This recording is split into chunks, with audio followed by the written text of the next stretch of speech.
గురుగారు, మనం అంతకుముందు మాట్లాడుకున్నప్పుడు మీరేమన్నారంటే, తిరుమలలో అందరూ హిందూ మతం వాళ్ళే ఉద్యోగులు ఉండాలి అని చెప్పి అన్నారు గదా! ఇప్పుడు కూడా అన్నానా? ఇప్పుడు గూడా అన్నారు. ఇప్పుడు మరి హిందూయేతర వాళ్ళు ఉన్నారు గదా! ఉన్నారు. ఇప్పుడు మరి వాళ్ళ సంగతేంటి మరి? ప్రభుత్వం మారింది వాళ్ళని ఉంచుతారా? లేకపోతే ఏమైనా చర్యలు తీసుకుంటారా? చర్యలు ఎందుకు నాన్న? వాళ్ళు పొట్ట కోసం వచ్చారు. హ్మ్. వాళ్ళు పొట్ట కోసమే కదా ఆడికొచ్చింది. దేవుడి కోసం కాదు కదా! ఆ పొట్టకి అవకాశం ఉండే చోట మార్చేస్తే అయిపోతుంది. ఇప్పుడు ఫర్ ఎగ్జాంపుల్ వాడు టైపిస్ట్ అనుకుందాం. హ్మ్. టీటీడీలో పనిచేస్తున్నాడు. హిందూ అని చెప్పి జాయిన్ అయ్యాడు. వాడి పేరు నారాయణ. వీడేమో సండే చర్చికి వెళ్ళిపోతాడు. ఎంత బుర్ర తక్కువ గొర్రెలంటే వాళ్ళ దేవుడు చవట కాబట్టే కదా వాడికి కూడి పెట్టడానికి ఉద్యోగం వెళ్ళిపోయాడు కదా. వెంకటేశ్వర స్వామి క్యాపబుల్ కాబట్టే కదా అన్నం పెడుతున్నాడు వీడికి. ఏది ఆయన నమ్మపోయినా. హ్మ్. ఇప్పుడు గాడ్ ఎవరు? వెంకటేశ్వర. అందుకే రుజువు ఉంది. అందుకే అన్నమే అంటాడు, ఇతని కంటే మరి దైవముగానము ఎచ్చట వెదికిన ఇతడే తిరువేంకట విభుడు ఇతడే. కాబట్టి వీళ్ళందరినీ ఒక జియో ఏదో జారీ చేసి సర్కులర్ హిందువులు మాత్రమే ఉండాలి, నిజాయితీగా హిందువులు ఎవరు కాదో వాళ్ళంతా వాళ్ళు వచ్చేసి రిజైన్ చేసేయండి, మీకు మేము ఇంకో రిజైన్ చేస్తాం. అర్థమైందా? అంతే సింపుల్. అలా చెయ్యాలి.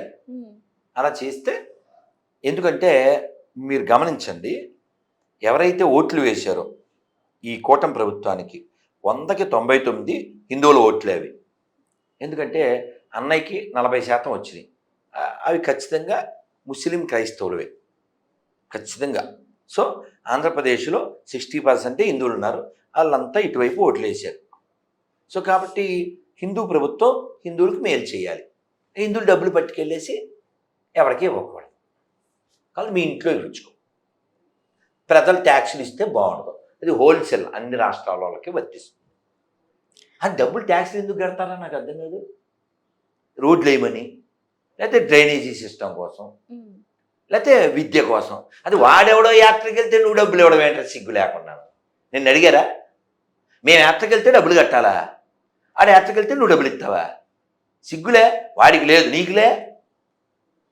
అందుకని రాహుల్ గాంధీని ఏమనద్దు. ఎందుకంటే ఇప్పుడు నువ్వు హిందూ, నువ్వు చెప్పుకోగలవు, నేను చెప్పుకోగలను, వీళ్ళంతా చెప్పుకోగలరు. ఓవైసీని అడుగు, ముస్లిం అని చెప్పుకోగలరు. ఆంటోని అడుగు, క్రిస్టియన్ అని చెప్పుకోగలరు. రాహుల్ గాంధీ ఎవరు? అతను ఏ జాతి? అతను ఏ జాతి? ఏ జాతి లేని ఆల్మిత్ర. అంత మాట అన్నారు ఎందుకు? వెనక తీసుకోను. వెనక ఇప్పుడు నువ్వు ఉన్నావు నాన్న, మీ నాన్నగారి పేరేంటి? అప్పలరాజు. టక్ చెప్పావుగా. అలా అలా వెనక్కి వెళ్ళినా కూడా అలాంటి పేర్లే వస్తాయి. అక్కడ అలా రాదు. ఎందుకని? ఒక పార్సీ మిక్సింగ్, ఒక ముస్లిం mixing, Italy ball dancer mixing, ఆల్ బెస్తారా. నా అబద్ధం ఏం లేదుగా. మళ్ళీ ఇక్కడికి వచ్చి మా నోడు ఏం చెప్తాడు? మేము దత్తాత్రేయ గోత్రికుడు అంటాడు. ఈజ్ బిలాంగ్స్ టు చెత్త. ఈజ్ టాకింగ్ అబౌట్ దత్త. 54 ఏళ్ళు వచ్చి ఏమీ పీకలేని వద్దులే, హిందీలో బాగుంటుంది కానీ మీరు వాడుకోండి. కాదు గురుగారు, ఇప్పుడు పరమతాన్ని గౌరవించాలి అని అంటారు కదా. ఎవరంటారు? మామూలుగా మన హిందూ ధర్మంలో ఏమంటారు? పరమతాన్ని గౌరవించాలి. ఎవరన్నారు? నువ్వు చెప్పాలి ఎవరన్నారు. ఇప్పుడు మంచి యాక్టర్ పేరు చెప్పన్నాను అనుకో, ఒక స్టాల్ వాల్ పూర్వం నుంచి ఉన్న ఆయన, వెంటనే ఎన్టీఆర్ అంటావు. బాగా నటిస్తారు, దేవుడి పాత్రలైనా రాజు పాత్రలైనా ఇంకో పాత్ర అని చెప్తారు కదా. అంటే ఓ పేరు చెప్పావు కదా. అలాగే ఓ మంచి పతివ్రత అన్నావు అనుకోండి, కొన్ని పేర్లు చెప్తాం కదా. అలా ఈ డైలాగ్ ఎవరు చెప్పారు? అంటే నాకు మీకున్నంత నాలెడ్జ్ నాకు లేదు కాబట్టి, అంటే నేను విన్నదాని ఇప్పుడు ప్రకారం ఇక్కడ ఉన్న వాళ్ళు కూడా చెప్పలేరు. వేరే మతాన్ని గౌరవించి మన మతం గురించి గొప్పగా చెప్పుకోవచ్చు, కానీ వేరే మతాన్ని కించపరచకూడదు కదా. ఇది ఎవరికి చెప్పాలి మనం?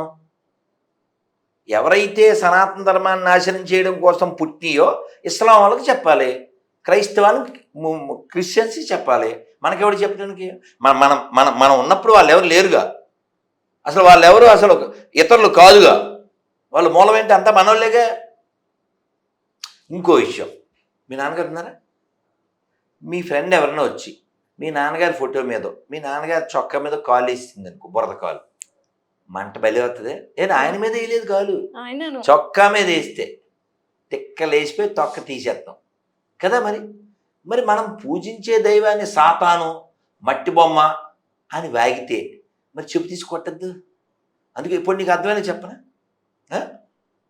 మా ఊరికి మీ ఊరంతా మీ ఊరు మా ఊరు అంతే. ఇంకా బాగా చెప్పనా?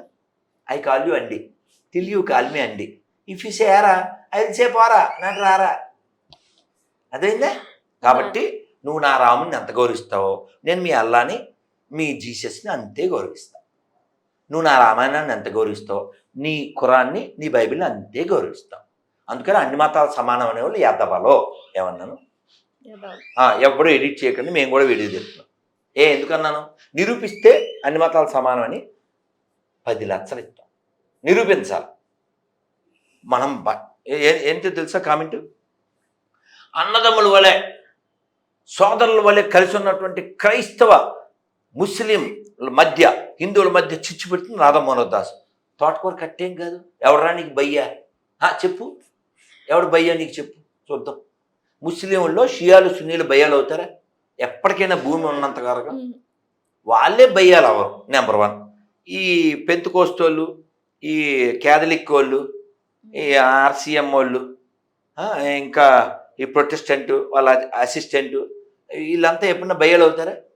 ఆడి చర్చికి ఈడు వెళ్ళడం, ఈడు మసీదుకి ఈడు వెళ్ళడం. వాళ్ళే భయ్యాలు కాలేదు, నువ్వు భయ్యాలు అవుతారా నీ అయ్యా మిగిలింది అనకూడదు అమ్మ. అందుకని మనకి వాళ్ళు బయ్యాలు ఎప్పటికీ కారు. ఆయన్ని బయ్య అంటే ఈడు కుయ్య, ఈ నోట్లో ఉయ్య. ఎందుకని?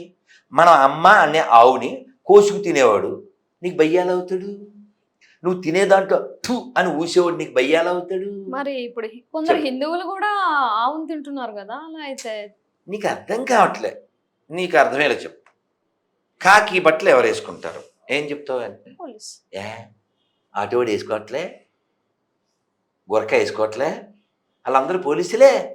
అలా బొట్టిట్టేసుకుంటే, చేతికో తాడుగట్టేసుకుంటే వాడు హిందూ అయిపోతాడు ఏంటి? అదైందా? పాటిస్తే అవుతాడు. ఆవు అంటే ఏమిటి? గావో విశ్వస్య మాతర. ఆవు హిందువులది కాదు, ఆవు మనుషులకు సంబంధించింది. ఆవును తినవాడు మనిషే కాదు, హిందువు ఎలా అవుతాడు? అందుకని హ్యూమన్స్ కావాలి భూమి మీద. ముస్లిమ్స్ క్రైస్తవులు హిందువులు కాదు, హ్యూమన్స్ కావాలి. హ్యూమన్స్ అంటే కైండ్ హార్ట్ కలిగి ఉన్నాడు హ్యూమను. అటువంటి తినేవాడు డీమెన్. డీమెన్ తెలుసు ఇంగ్లీష్? రాక్షసుడు. కాబట్టి ఆవు ఉపకారం నాన్న. ఇన్ని మాటలు ఎందుకు నాన్న? నువ్వు చాలా కష్టంలో ఉన్నావు, ఎవరో ఫ్రెండ్ని 1000 రూపాయలు అప్పు అడిగావు, ఇచ్చింది. నువ్వు తర్వాత లక్షలు సంపాదించవచ్చు, కానీ ఆ పిల్లని చూస్తే ఒక థ్యాంకింగ్ భావన ఉంటుందా ఉండదా? కృతజ్ఞత. ఆ టైంలో చాలా కష్టంలో ఉన్నప్పుడు కదా. మరి ఎంత హెల్ప్ చేస్తుందన్న మనుషులకి? ఎంత హెల్ప్ చెప్పండి. తను బతికుండి హెల్పే, తను చనిపోయినా కూడా ఉపకారమే. అలా మనకు ఉపకారం చేసేదాన్ని కోసుకుని వండుకుని తినే ఎవడైనా వాడి కుటుంబాలతో సహా నశించిపోవుగాక. ఎందుకు? ఉపకారికి అపకారం. మనకేంటి పద్యం? అపకారికి నుపకారము నెపమెన్నక సేయువాడు. ఇది మన కల్చరు. ఉపకారికి అపకారం చేసేవాడు మనకెందుకమ్మా? వాడెవడైనా వాడి కుటుంబాల వంశాలతో సహా నశించిపోవాలి. వాడు భూమికి అడ్డాం, నాట్ ఓన్లీ అడ్డాం అమ్మా. ఓకేనా? క్లారిటీ వచ్చిందా? కాబట్టి నీళ్లు హిందువులే కాదు, ఆకాశం హిందువులది కాదు, భూమి హిందువులది కాదు, సముద్రం హిందువులది కాదు, ఆవు కూడా హిందువులది కాదు, మనుషులు. ఇప్పుడు ఈ హైదరాబాద్లో ఒక 3-4 వేల చెరువులు ఉండేవి ఒకప్పుడు. ఇప్పుడు అపార్ట్మెంట్లు ఉన్నాయి చెరువుల్లో. మనం అవుట్స్కట్స్కి వెళ్తే కొన్ని చెరువులు ఉంటాయి. ఎవడైనా వెళ్ళి ఒక ధూర్తుడు, ఒక మూర్ఖుడు ఆ చెరువులో పిశాబ్ చేశాడు అనుకోండి, తోలు తీసేస్తారు తీరా. ఎందుకని? యూజ్లెస్ పిల్ల తాగే దాంట్లో ఏంట్రా అంటారు కదా. ఈ చెరువును కాపాడడం ఊరందరి బాధ్యత, ఆవును కాపాడడం మనుషులందరి బాధ్యత.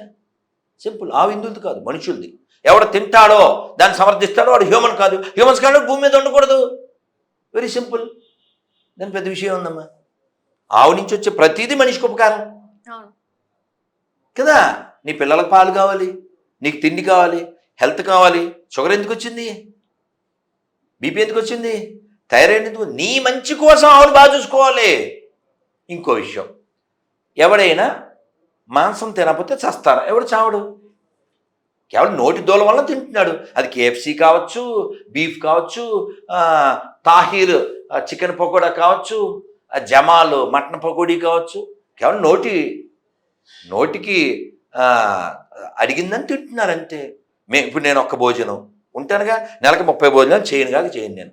రోజుకు ఒకటి చేస్తా, నెలకు 30 అవ్వవు. ఎందుకంటే ఉపవాసాలు ఉంటాయి. ఉన్నాగా.